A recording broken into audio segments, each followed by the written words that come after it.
Саламатсыздарбы кыргыз элим, мекендештерим, мусулман бир туугандарым. Жаңы жылды ким ойлоп тапкан? Бизге кайсы жылы келген? Жана канча жылдан бери белгилеп келебиз?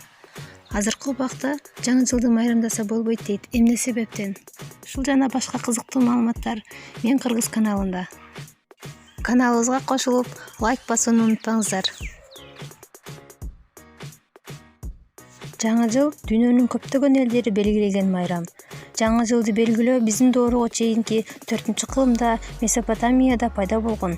Азыркы Ирак, Сирия, Түркия, Иран мамлекеттерин камтыган аймак. Бирок алар аны март айында белгилешчү. Анткени бул айда талаш иштери башталат. Жылдын башы деп билишчү.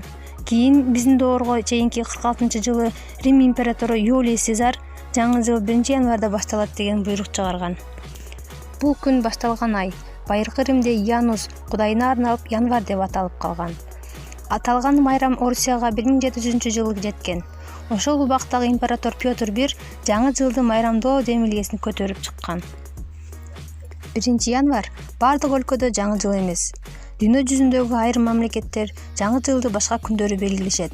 Мисалы, Кытай жана Вьетнам эли 21-январдан 21-февралга чейин аралыкты майрамдашат. Ал эми еврейлер 5-сентябрдан 5-октябрь аралыгында жаңы жылды тосушат. Иранын календары боюнча жашаган мамлекеттерде жаңы жыл 21-22 март күндөрү келсе, бангладештиктер 14-апрелди жылдын жаңырган күнү катары белгилешет. Жер жүзүндөгү мамлекеттердин бул майрамга болгон мамилеси канчалык түрдүү болбосун, баары бир расмий түрдө 1-январдан тартып, кийинки жылдын саналышы башталат. Балатынын тарыхы. Алгачкы балаты 1513-жылы Германияда немис реформатору Мартин Лютердин үйүндө жасалган. Ал Рождество майрамынын алдында түн ортосунда үйүнө баратып, асмандагы жайнап турган жылдыздарга суктанат. Үйүнө барып жылдыздарга окшоштуруп балатыга шамдарды илип көрөт. Алгач балатыны шам, алма, таттуу токочтор менен кооздошчу.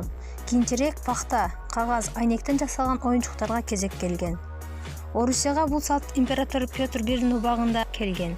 Ал жаңы жыл астында көчөлөргө ийне, жалбырактуу дарактарды кооздоп орнотула деп буйрук берет. Ошондон тарта балаты Рождество майрамына карата гана эмес, жаңы жылдын урматына да жасалгана баштайт. Кыргызстанда алгачкы коомдук балаты 1895-жылы 28 декабрда Бишкек шаарында жасалган. Кийинчерээк Ленин балаты жасалгалоо буржуаздык өнөр деп бул нерсеге тыюу салат.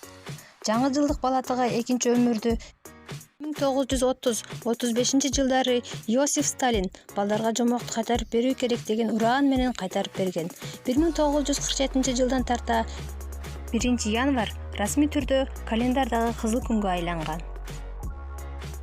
Аяз ата жана аяз кыз тарыхы. Алгач жарыкка аяз ата келген. Айрым өлкөлөрдө аны эрге эжелден келип чыккан дешсе, айрымдар оюнчук саткан чалдын образынан жаралганын айтышат.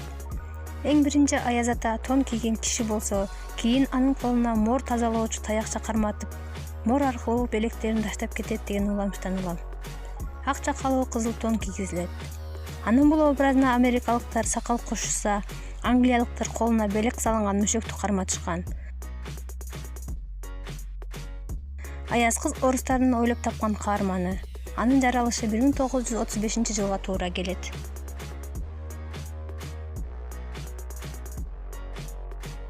Демек достор, бул маалыматтарга карап жыйынтык чыгарсак, ислам өлкөлөрүндө деги эле мусулманмын деген бир туугандарга мына ушул себептен жаңы жылды майрамдабоо, тоспоо сунушталат тура.